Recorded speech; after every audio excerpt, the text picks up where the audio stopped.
Alright guys, so we got another video here. So this is from Mario Zelaya, who reposted a clip from Jasmine Lane's interview with Pierre and Anna Poilievre, which I don't believe has been dropped yet. If it has, I haven't seen it. I think it's coming out tomorrow, but either way, I'll have a look for it tonight. I just finished work, so I haven't had the time. But that being said, I really like this clip.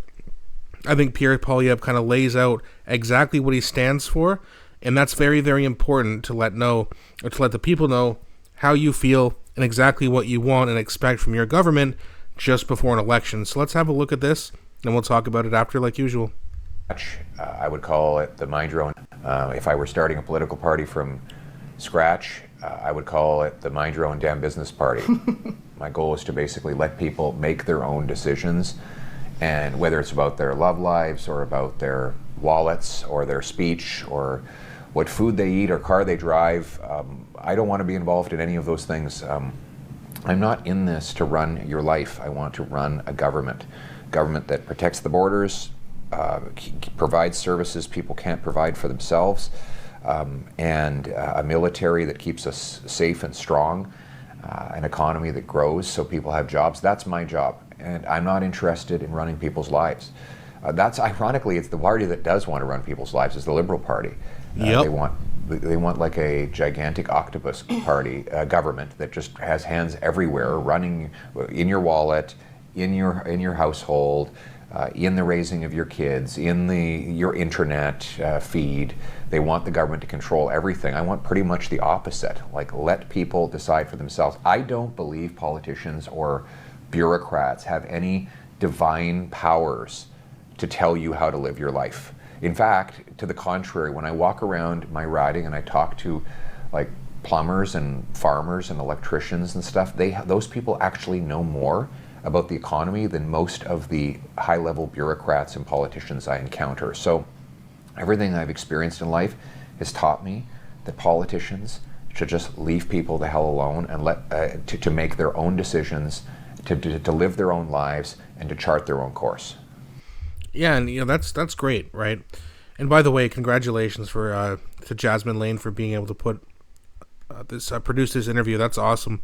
But I really like what Pierre Poilievre says there, because the thing about government overreach is that the only people who want it are people who have done nothing but make bad decisions their whole life and not take any accountability for it.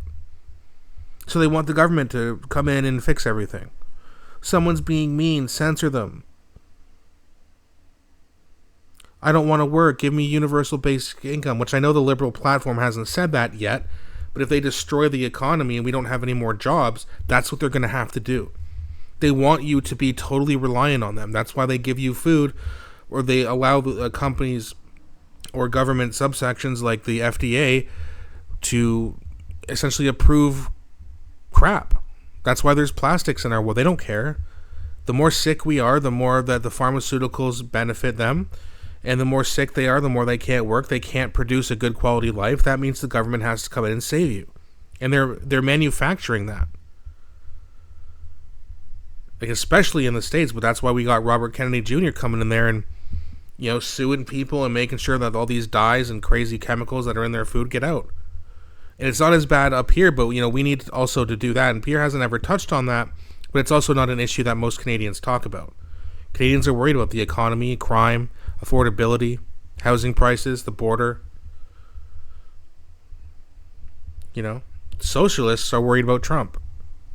Whether you want to call them true Canadians or not is up to you. I'll leave that up to anyone who wants to decide for themselves. But either way, I mean, Pierre Poilievre he's acting like a populist, which I like, because I'm a populist, probably what I would consider a center-left populist.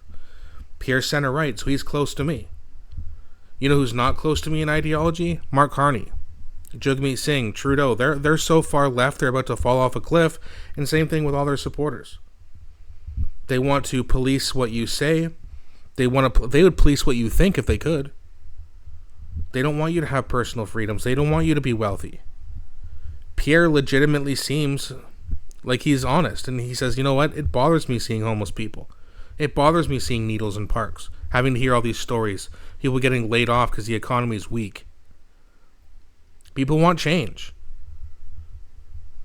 And Pierre knows it, and he's doing a great job speaking about it, which is why the Liberals are getting so desperate.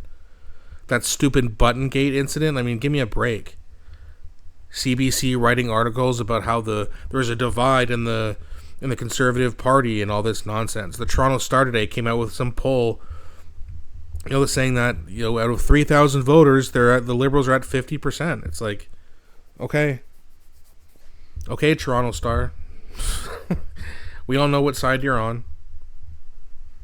It's like the Toronto Sun is clearly more conservative, right? Brian Lilley and whatnot.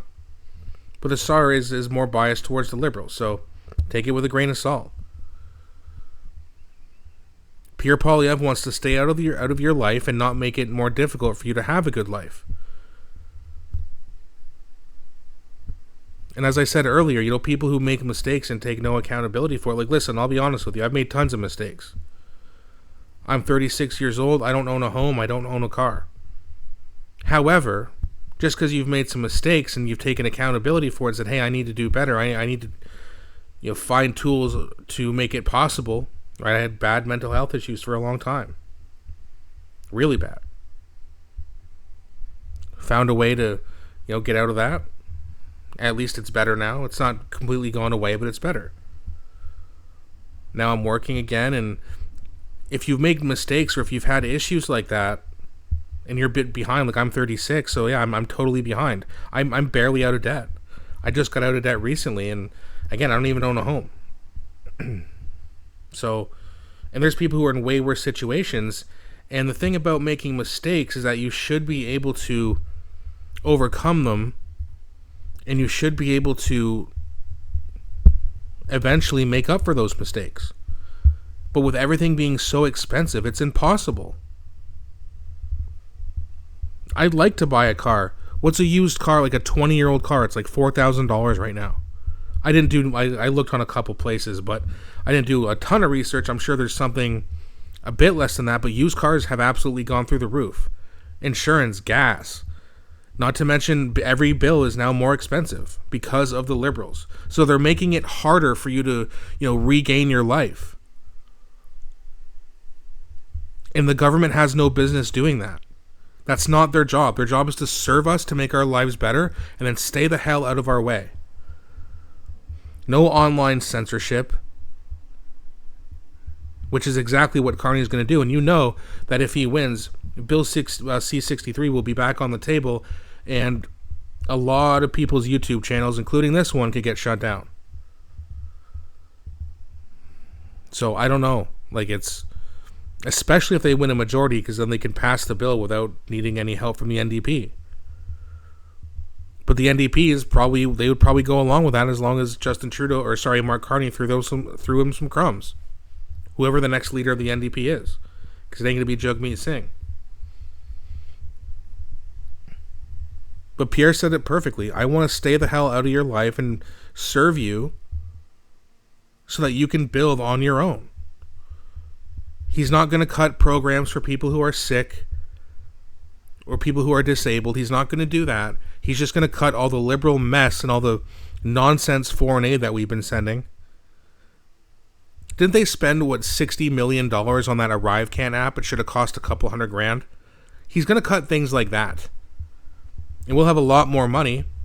Not to mention we're going to be selling a lot more oil, so we're going to be making more money. That's where all this money is going to come from.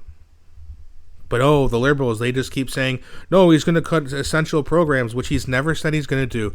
All the Liberals do is lie about Pierre Poilievre, because they have to. What are they going to go on, their platform? If Trump said tomorrow that the tariffs are over, Carney's platform is dead. Because the fear-mongering's done. But it really shouldn't be up to what Trump says anyway, because this is Canada. And if you want the tariffs to go away and someone to push back against Trump, you need Pierre Poilievre, not Mr. Burns. But either way, let me know what you guys think.